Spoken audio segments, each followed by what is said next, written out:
Dragon fruit வச்சு கலர்ஃபுல்லாக ஒரு ஜெல்லி எப்படி செய்கிறதுன்னு பார்க்கலாம். இது பார்க்கவும் அழகாக இருக்கும், சாப்பிடவும் டேஸ்ட்டு ரொம்பவே நல்லாயிருக்கும். ஒரு டேபிள் ஸ்பூன் அளவுக்கு ஜெலட்டின் பவுடர் எடுத்து தண்ணி ஊற்றி ஊற வச்சுக்கலாம். ஒரு 15 மினிட்ஸ் போல் ஊறட்டும். ஜெலட்டின் பவுடர் இல்லாட்டி அகர் அகர் கூட யூஸ் பண்ணிக்கலாம். ட்ராகன் ஃப்ரூட்டில் இருக்க அந்த ஸ்கின் தனியாக, உள்ளே இருக்க பழம் தனியாக எடுத்து வச்சுக்கணும். இந்த ஸ்கின்னு தான் நம்ம ஜெல்லிக்கு தேவையான கலர் இதிலேருந்து தான் எக்ஸ்ட்ராக்ட் பண்ண போகிறோம். இந்த மாதிரி ட்ராகன் ஃப்ரூட் ஸ்கொயராக அழகாக கட் பண்ணி வச்சுக்கலாம்.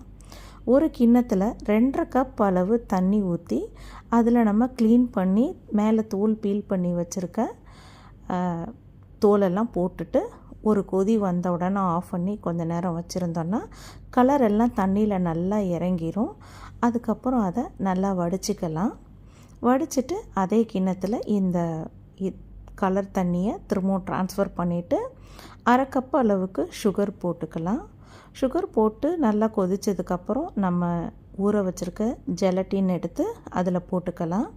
ஜெலட்டின் நல்லா டிசால்வ் ஆனதுக்கப்புறம் நம்ம எடுத்து வச்சுருக்க ட்ராகன் ஃப்ரூட் அதில் போட்டு ஜஸ்ட்டு ஒரு கொதி வந்த உடனே ஆஃப் பண்ணிவிட்டு நமக்கு எந்த கண்டெய்னர் வேணுமோ அதில் போட்டு வச்சுக்கலாம். நல்லா ஃப்ரிட்ஜில் வச்சோன்னா அது நல்லா கெட்டியாயிரும். அதுக்கப்புறம் நம்ம எடுத்து சாப்பிட்லாம். ரொம்ப டேஸ்ட்டாக இருக்கும்.